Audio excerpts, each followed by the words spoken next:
Olá, aqui é a Helga. Esta é uma notícia que acabou de sair. Este vídeo não vai ser editado.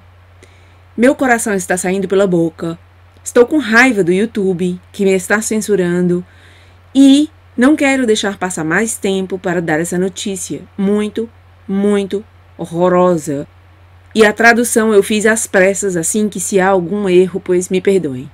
Papa Francisco abre a porta para abolir o celibato sacerdotal, de acordo com o documento do Sínodo da Amazônia, que vazou. A notícia é do LifeSite News, de Daiane Montanha. E eu passo a ler. A exortação pós-sinodal do Papa Francisco ao Sínodo da Amazônia abolirá o celibato, segundo vários bispos que vazaram o documento.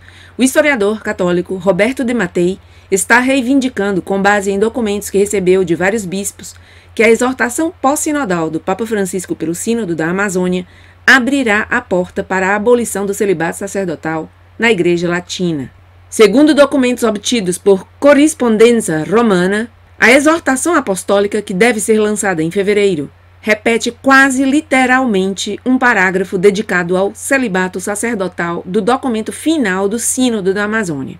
De Mattei argumenta que a inclusão desse texto efetivamente abre as portas para que os bispos alemães e outros criem um clero casado. Não há razão para proibir em outras regiões do mundo o que será permitido em algumas partes da Amazônia, escreve ele. Bento XVI e o cardeal Robert Sarah foram coautores de um novo livro sobre o celibato sacerdotal, assumindo uma posição firme contra a ordenação sacerdotal de homens casados na Igreja Latina. Na obra, Bento XVI escreve: a capacidade de renunciar ao casamento para colocar-se totalmente à disposição do Senhor é um critério para o ministério sacerdotal. Quanto à forma concreta de celibato na Igreja antiga, deve-se salientar também que os homens casados só poderiam receber o sacramento das ordens sagradas se tivessem se comprometido com a abstinência sexual, ou seja, com um casamento josefino. Tal situação parece ter sido bastante normal durante os primeiros séculos. Esta afirmação, diz o LifeSite News, ecoa sua reafirmação do significado sagrado e do caráter obrigatório do celibato sacerdotal em sua exortação pós-apostólica de 2007 sobre a Eucaristia Sacramentum Caritatis, na qual ele dizia: Bento XVI, em união com a grande tradição eclesial, com o Concílio Vaticano II e os meus predecessores no ministério petrino, afirmo a beleza e a importância de uma vida sacerdotal vivida no celibato, como sinal expressivo de dedicação total e exclusiva a Cristo, à Igreja e ao Reino de Deus, e, consequentemente, confirmam seu caráter obrigatório para a tradição latina. Em uma entrevista recente em seu livro de coautoria, o cardeal Robert Sarah também afirmou: o celibato sacerdotal não é uma simples disciplina canônica. Se a lei do celibato for enfraquecida, mesmo para uma única região, abrirá uma brecha, uma ferida no ministério da Igreja. Existe um vínculo ontológico sacramental entre o sacerdócio e o celibato. Esse vínculo lembra-nos que a Igreja é um mistério, um presente de Deus que não nos pertence. Não podemos criar um sacerdócio para homens casados sem danificar o sacerdócio de Jesus Cristo e sua noiva, a Igreja. Aqui abaixo está uma tradução para o inglês, e eu faço para o português, do artigo do professor Roberto de Mattei, publicado esta noite, de sexta-feira, 31 de janeiro de 2020, em Roma. Diz ele: as notícias que estamos relatando estavam no ar, mas a confirmação chegou a nós confidencialmente de vários bispos que receberam uma parte, não todas, da exortação apostólica pós-sinodal do Papa Francisco no Sínodo da Amazônia. Esta parte reproduz substancialmente o parágrafo 111, que foi aprovado no documento final do Sínodo. E diz o seguinte: muitas comunidades da Igreja no território amazônico têm enormes dificuldades em frequentar a Eucaristia. Às vezes leva apenas alguns meses, mas até vários anos antes que um sacerdote possa retornar a uma comunidade para celebrar a Eucaristia, oferecer o sacramento da reconciliação ou ungir os doentes na comunidade. Apreciamos o celibato como um presente de Deus, na medida em que esse dom permite ao discípulo missionário ordenado ao sacerdócio dedicar-se totalmente ao serviço do santo povo de Deus. estimula a caridade pastoral e oramos para que haja muitas vocações vivendo o sacerdócio celibatário. Sabemos que essa disciplina não é exigida pela própria natureza do sacerdócio, embora haja muitas razões práticas para isso. Na sua encíclica sobre o celibato sacerdotal, São Paulo VI manteve essa lei e estabeleceu motivações teológicas, espirituais e pastorais que a apoiam. Em 1992, a exortação pós-sinodal de São João Paulo II sobre a formação sacerdotal confirmou essa tradição na Igreja Latina.